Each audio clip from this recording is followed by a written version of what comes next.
لیکن تجھے پتا نہیں کہ یہ کسی ماں کا بیٹا ہے، پتا نہیں کسی بیوی کا شوہر ہے۔ ایک ہمارے دوست ہیں، بزرگ ہیں، ان کا داماد فوت ہو گیا، نشہ کرتا تھا، تو میں تعزیت کرنے ان کے گھر پہنچا تو کھڑے ہو گئے ہاتھ باندھ کے، کہنے لگے حضرت صاحب باقی ساریاں گلاں چھڑ دیو، صرف نشے تے تقریر کریا کرو۔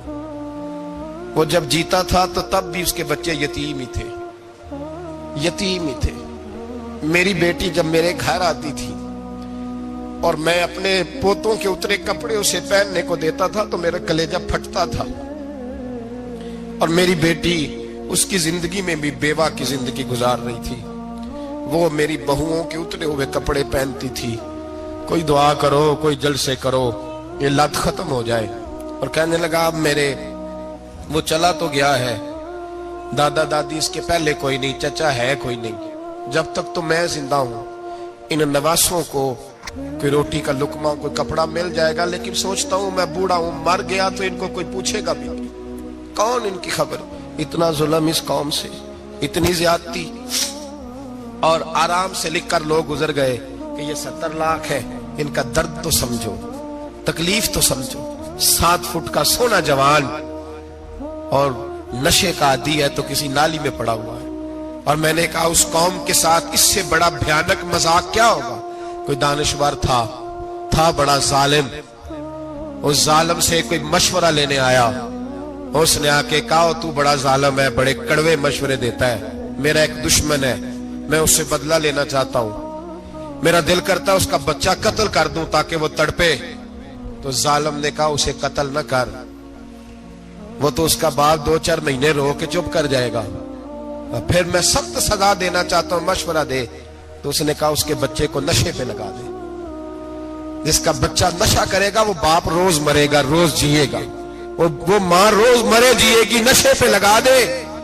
اس قوم کے ساتھ سب سے بڑا ظلم یہ ہوا کہ ملت کا جوان نشے پہ لگ گیا، ڈرگز پہ لگ گیا، اتنے تباہ حالات ہوئے کہ جوان چڑھتی جوانیاں، اماں نے کتاب دے کے بھیجا تھا، اور کالج سے واپس آئے تو نشے کے ٹیکے ہاتھوں میں پکڑے ہوئے، ٹیکے۔ اور آپ کے اس ملک کے اسلام آباد میں ایک دن میڈیا نے وہ خبر بھی وائرل کی اور وہ چیز بھی دکھائی لوگوں کو، 3 مہینے کا بچہ لے کے نشئی سڑک پہ آ گیا، اس نے کہا میرا نشہ ختم ہو گیا، میرا بچہ خرید لو، 2 پڑیاں دے دو۔ تو وہاں بیبیاں جو سن رہی تھی وہ بھی چیخیں مار کے رو رہی تھی۔ یہ ظلم کیا اس قوم کے ساتھ، اور کرپشن کی لعنت نے اجازت دی سپلائی کرنے والوں کو کہ گلی گلی بیچے، گلی گلی۔ انہوں نے کچھ تھوڑا ظلم نہیں کیا ان حکمرانوں نے، اور ہماری اپوزیشن اس کو نہ صرف اتنا پتا ہے کہ یہ جائیں اور ہم آئیں، اس سے زیادہ کوئی غرض نہیں۔ بھائی کرپشن کے خلاف نکلے ہو تم، نشے کے خلاف کس دن نکلو گے؟ جوئے کے خلاف کس دن؟ قوم تو مر رہی ہے نشے سے، اس کے خلاف میدان میں کب آؤ گے؟ صرف اتنا ہے کہ یہ جائیں اور ہماری باری آئے، اس سے زیادہ کچھ نہیں۔ جتنے مجرم وہ ہیں اتنے ہی تم بنتے جا رہے ہیں، اس لیے کہ اصل بات پر نہ وہ آتے ہیں اور نہ اصل بات پر یہ آتے۔ بھائیو، میرے نبی پاک صلی اللہ تعالی علیہ وسلم، اور ایک اور تماشا ہے، یہ میرے پہ اللہ کا یہ احسان رہا، اس لیے نہیں کہ میں پرہیزگار آدمی ہوں، نیک ہوں، اس لیے نہیں، ویسے ہی اللہ بعض اوقات اسباب بناتا ہے، سبب بناتا ہے۔ مجھے نہ شراب کے رنگ کا پتہ ہے، نہ اس کی خوشبو کا پتہ ہے، نہ میں نے کبھی زندگی میں دیکھی ہے، یہ کرم ہے میرے حضرت صاحب کا، میں نے نہیں دیکھی، مجھے نہیں پتا کیسی ہوتی ہے، کچھ باتیں میں نے سنی ہیں۔ ایک محفل میں بیٹھا تھا مجلس میں، تو ایک شخص نے کہا کھانسی نہیں جاتی بچے کی، دوسرا اس کو مشورہ دے رہا ہے، کھانسی نہیں جاتی، بڑی دوائی دیسی بھی فلاں بھی بڑی کھائی، مشورہ دیا اس کو کہ تو اس طرح کر، اس کو نا شراب کے 2-4 چمچے پلاؤ، کہتے ہیں جی اس کو نا یہ پلاؤ تو صحیح ہو جائے گی۔ تو میں نے پلٹ کے اس کی طرف دیکھا، میں نے کہا کوئی عقل کر، کیا مشورہ کرنا؟ مولانا میرا تجربہ ہے۔ میں نے کہا تیرا تجربہ افضل ہے یا رسول اللہ کا فرمان زیادہ افضل ہے؟ تیرا تجربہ افضل ہے۔ حضرت ام سلمہ رضی اللہ تعالیٰ عنہ کہتی ہے میں نے عرض کی یا رسول اللہ صلی اللہ علیہ وسلم میری بچی بڑی بیمار ہے، تو مجھے کسی نے کہا ہے یہ تھوڑی سی نشے والی چیز ہے، یہ بنا کے تیار کر کے دو، صحیح ہو جائے گی، بیمار ہے بچی تو یہ نشے والی چیز ہے، اس کو تیار کر کے دو، تھوڑا نشہ ہے۔ اگرچہ بعض، میں نے شروع میں کہا، بعض لوگ مریض کو، سخت مریض کو ایسی ادویات جو مجبوری بن جائے اس کی گنجائش اور اجازت دیتے ہیں. محتاط علماء تو اس میں بھی بہت ساری چیزیں پہلے بیان کرتے ہیں، لیکن اس نے کہا جی میرا نشہ دینا ہے شفا کے لیے. حضرت ام سلمہ کہتی ہے میرے نبی پاک نے میری طرف دیکھا، میری طرف. تو میں نے کہا یا رسول اللہ آپ کیا فرمانا چاہ رہے ہیں؟ تو نبی پاک نے فرمایا ام سلمہ کبھی ناپاک چیز میں بھی شفا ہوئی ہے، کبھی ناپاک چیز میں بھی، کبھی شراب اور خمر میں بھی شفا ہو سکتی ہے. شفا رب کریم نے رکھی ہے پر شہد کے اندر رکھی ہوئی ہے، شفا اللہ نے رکھی ہے قرآن مجید میں رکھی ہوئی ہے. تو اس میں بھی کبھی یہ حضور نے بیان کیا ہے کہ اس کے اندر شفا ہو سکتی، تو امت کتنی دلیری کرتی ہے جو یہ مشورے دیتی ہے کہ اس کے اندر نشہ ہے، شراب ہے، تو کھانسی چلی جائے گی تو فلانی بیماری چلی جائے گی. نہ آؤ ان چیزوں پہ، نہ اپنے ایمان کو خرابی دو، اور نہ ایسی باتیں کرو جس سے کہ ڈائریکٹ رسول اللہ صلی اللہ علیہ وسلم کے واضح ارشادات کی مخالفت ہو. میرے نبی پاک صلی اللہ علیہ وسلم نے فرمایا. اور پھر کچھ لوگ کہتے ہیں تھوڑی پی ہے جی. اب تو میں تجزیے میں پڑھ رہا تھا کہ ایسی شراب ایجاد ہو گئی ہے، لوگ شراب پیتے ہیں اور وہ مست بھی رہتے ہیں، کار بھی چلاتے رہتے ہیں، کہتے ہیں جی نہیں ہمارا ذہن معاف نہیں ہوا تو یہ والی صحیح ہے، نشہ نہیں لاتی. میرے نبی پاک صلی اللہ علیہ وسلم نے فرمایا جس چیز کی تھوڑی مقدار، زیادہ مقدار حرام ہے اس چیز کی تھوڑی مقدار بھی حرام ہے. جس کی زیادہ مقدار حرام ہے اس کی تھوڑی بھی. تو خمر اور شراب اگر فل پینا جائز نہیں تو تھوڑی پینا بھی جائز. یہ حرام ہے اور حرام تھی اور قیامت تک حرام ہی رہے گی. میرے نبی پاک صلی اللہ علیہ وسلم نے منع کیا اور حضور نے اظہار ناپسندیدگی فرمایا. اور میں 40 دن تو عبادت ہی قبول نہیں ہوتی شراب پینے والی جب تک سچی توبہ نہ کرے. ایک دن صحابہ بیٹھے تھے سارے، حضرت ابوبکر صدیق بھی تھے، فاروق اعظم بھی تھے، عثمان غنی بھی تھے، ڈھیر ساری تعداد تھی صحابہ کی، سارے تشریف فرما تھے. حضرت عبداللہ ابن عمر رضی اللہ تعالیٰ عنہ حدیث کے راوی ہیں اور مستدرک للحاکم کے اندر، ابن حبان کے اندر یہ روایت موجود ہے. فرماتے صحابہ نہ بات کر رہے تھے اور بات یہ کر رہے تھے کہ یار لوگوں کو گناہوں سے کیسے روکا جائے، لوگوں کو گناہوں سے گفتگو. صحابہ یہ کر رہے تھے. عبداللہ ابن عمر کہتے ہیں بیٹھے تھے اور یہ گفتگو کر رہے تھے کہ گناہوں سے پلاننگ جی ہوتی تھی. ان کی جو محفلیں ہوتی تھی نا بیٹھ کے، وہ خوش گپیاں نہیں ہوتی تھی بلکہ وہ تبلیغ کی، جد و جہد کی، لوگوں کو برائی سے منع کرنے کے لیے بیٹھتے تھے، اس پر منصوبہ بندی کرتے تھے، پلان کرتے تھے، آگے ترتیب دیتے تھے. گفتگو ہو رہی تھی تو اب آپس میں بات ہونے لگی کہ کون سا گناہ زیادہ برا ہے جس پر سب سے پہلے کام کیا جائے. تو دور ایک صحابی بیٹھے تھے، ان کا نام تھا عبداللہ ابن عمر. ایک عبداللہ بن عمر ہے اور ایک عبداللہ ابن عمر ہے. حضرت عبداللہ ابن عمر دور بیٹھے تھے، بڑے سمجھدار سیانے باریک بین آدمی تھے.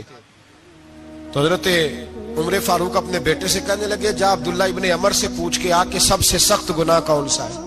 توجہ ہے میرے بھائیوں، ادھر دیکھیے گا میری جانب، پوچھ کے آ کہ سخت گناہ کون سا ہے. عبداللہ بن عمر رضی اللہ تعالیٰ عنہ کی خدمت میں جب عبداللہ ابن عمر گئے تو جا کے کہنے لگے کہ صحابہ پوچھتے ہیں کہ آپ نے زیادہ وقت گزارا ہے نبی رحمت صلی اللہ علیہ وسلم کے پاس، تو بتلائیے برا گناہ کون سا ہے، سب سے سخت گناہ، تاکہ سب سے پہلے اس پر پابندی لگائی جائے، اس پر محنت کی جائے. تو حضرت عبداللہ ابن عمر کہنے لگے صحابہ کو جا کے بتا دو کہ سب سے برا گناہ شراب پینا ہے، سب سے برا گناہ، اور یہ ام الخبائث ہے، برائیوں کی جڑ ہے، گناہوں کی ماں ہے، یہ بنیاد ہے، باقی گناہ اسی سے شروع ہوتے ہیں. کہتے ہیں میں نے آ کے بتایا تو حضرت ابوبکر صدیق رضی اللہ تعالیٰ عنہ سیدنا فاروق اعظم کہنے لگے خود جاتے ہیں، ان کے پاس خود جاتے ہیں، چونکہ ہم نے بات سننی ہے ہم خود جاتے ہیں اور ان سے جا کر کے سوال کرتے ہیں کہ اگر آپ کو اس تفصیل کا پتہ ہے نا تو اس کے پیچھے بھی کوئی تفصیل ہوگی جو میرے نبی پاک نے بیان کی ہوگی صلی اللہ تعالی علیہ وسلم، اس تفصیل کا بھی آپ کو پتہ ہوگا جو نبی پاک نے بیان کی ہوگی، اس بات کے پیچھے جو بیک گراؤنڈ ہے، جو پس منظر ہے. فرماتے ہیں کہ ہم اٹھے، عبداللہ ابن عمر کے پاس گئے، ان سے جا کے پوچھا کہ جناب آپ نے یہ تو فرمایا ہے شراب ام الخبائث ہے، تو اس کے پیچھے پس منظر کیا ہے؟ تو عبداللہ ابن عمر کہنے لگے یہ میں نے اپنے پاس سے نہیں کہا، یہ میں نے نبی پاک سے سنا ہوا ہے. حضور سید عالم صلی اللہ علیہ وسلم بیٹھے تھے تو حضور نے فرمایا شراب یہ نشہ یہ برائیوں کی ماں ہے. اور پھر حضور نے ایک مثال بیان فرمائی. نبی رحمت علیہ السلام نے فرمایا بنی اسرائیل کا ایک واقعہ ہے. ایک خوبصورت جوان تھا, ایک عورت کا دل آ گیا اس پر. یہ یاد رکھ لیں, ہم لڑکوں کو منع کرتے رہتے ہیں لیکن ہمیں گھر کی بچیوں پر بھی توجہ دینی ہوگی, ہمیں ان کے فون پر بھی نگرانی کرنی ہوگی, ہمیں وہاں بھی غور کرنا ہوگا. اس لیے کہ اگر کوئی بچی گنجائش نہ دے تو میرا خیال ہے کہ لڑکا جرت کرنے کی طاقت نہیں رکھتا. تو وہاں بھی ان کی اماں سے کہے کہ پابندی لگائے, بچی کسی کا موبائل لے کر کے کہیں اس کو استعمال تو نہیں کر رہی, اس پودے پر بھی توجہ دے, درخت بننے سے پہلے اس کی بھی نگرانی کریں, یہ بھی بڑا ضروری کام ہے. عورت کا دل آ گیا تو نبی پاک علیہ الصلوۃ والسلام فرماتے اس نے کوئی بہانہ لگایا, کسی کو کہا کہ اس نوجوان کو بلا کے لاؤ, اس کو کہو کہ ہم نے کوئی گواہی لینی ہے تجھ سے. وہ نوجوان آیا, ایک کمرے میں داخل ہوا تو اگلے کمرے میں لے گئے, وہاں داخل ہوا تو اس سے اگلے کمرے میں لے گئی, وہ داخل ہوا تو اسی طرح 7 مکفل کمروں میں لے گئی. میرے کریم رسول میرے محبوب پاک علیہ السلام فرماتے ہیں, صحابہ کو سمجھا رہے ہیں میٹھے لب و لہجے میں, فرماتے ہیں جب سب سے پچھلے کمرے میں لے گئی تو ایک لڑکا بندھا ہوا تھا وہاں رسیوں سے, شراب کا پیالہ پڑا ہوا تھا. اور بی بی کہنے لگی کوئی گواہی شواہی نہیں لینی, تجھے اس لیے بلایا ہے کہ تیرے اوپر دل آ گیا ہے, اب میرے ساتھ منہ کالا کر. تو وہ جوان کہنے لگا نہیں, میں نے اپنے نفس کو پاک رکھا ہوا ہے, میری نظر بھی پاک ہے, دل بھی پاک ہے, اور اس کی برکت یہ ہے کہ رب نے میری روح کو بھی پاک رکھا ہوا ہے, تو میں یہ حرکت نہیں کر سکتا. پاک لوگ پلید کاموں کی جانب توجہ نہیں کرتے, میں یہ حرکت نہیں کر سکتا. اقبال نے اپنے بیٹے کو دعا دی تھی, اس نے کہا تھا حیا باقی نہیں ہے زمانے کی آنکھ میں, خدا کرے کہ رہے تیری جوانی بے داغ, خدا کرے کہ رہے تیری جوانی بے داغ. کہا میرے ساتھ منہ کالا کر, اس نے کہا میں نہیں کرتا. کہنے لگی چل پھر اس کو قتل کر, اس کو میں نے باندھا ہوا. اس نے کہا میں قتل کیوں کروں, میری کیا دشمنی ہے. کہا پھر شراب پیو, کہا میں شراب بھی نہیں پیتا. تو کہنے لگی اب تو میں نے تجھے اپنے چنگل میں پھانس لیا ہے, اب تو یہاں سے بچ کے جا نہیں سکتا, اور اگر تو باہر جائے گا تو میں شور کروں گی, لوگ جمع کروں گی, اس نے میری عزت آبرو پہ ہاتھ ڈالا ہے, تو بچ تو نہیں سکتا, ایک کام تو کرنا پڑے گا. محبوب فرماتے اس نوجوان نے سوچا کہ زنا بھی بہت بڑا جرم ہے, قتل بھی بہت بڑا گناہ ہے, چلو اب مجبوری ہے تو شراب پی لیتا ہوں. لیکن وہ سمجھا نہ کہ شراب تو بنیاد ہے. اس نے ایک پیالہ جو پیا, کہنے لگا ایک اور دے دو, دوسرا پیا تو کہنے لگا ایک اور دے دو. اب 3 پیالے 3 بوتلیں شراب جو پی چکا تو خماری چڑھ گئی. اب اس عورت کے قریب جانے لگا کہ میں تیرے ساتھ زنا کروں گا. اس نے کہا جب تک میں قریب نہیں آنے دوں گی جب تک تو اسے قتل نہ کرے. اس نے اسے قتل بھی کیا, زنا بھی کیا. تو محبوب فرمانے لگے یہ قتل اور زنا جو ہوا ہے تو یہ شراب کی وجہ سے ہوا ہے. گویا شراب کو جرم ہے جو قتل بھی کرائے گی, جو زنا بھی کرائے گی. اور اگر آپ نشئی کو دیکھیں, اگر آپ شرابی کو دیکھیں تو کیا وہ ڈکیتیاں نہیں کرتا پھرتا, وہ چوریاں نہیں کرتا, وہ اپنی ہی ماں کا زیور نہیں بیچ آتا, وہ اپنی ہی بہن کا پڑا ہوا جہیز نہیں بیچ آتا, وہ اپنے ہی گھر میں ڈاکے نہیں ڈالتا, وہ اللہ کے گھر مسجد میں آ کر کے چوری نہیں کرتا. وہ صرف اس لیے کرتا ہے کہ یہ نشہ, یہ شراب یہ ماں ہے گناہوں کی, یہ جڑ ہے.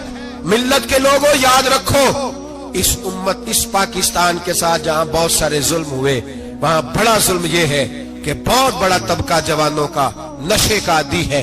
وہ نشہ انہیں عشق مجازی اور عورتوں کے عشق کی جانب لا رہا ہے. وہ نشہ چوریاں کرا رہا ہے, قتل کرا رہا ہے, ڈکیتیاں کرا رہا ہے. بہت بڑے ظالموں نے بہت بڑے ہاؤس بنائے ہوئے ہیں جن کے اندر شراب فراہم کی جاتی ہے, نشہ دیا جاتا ہے.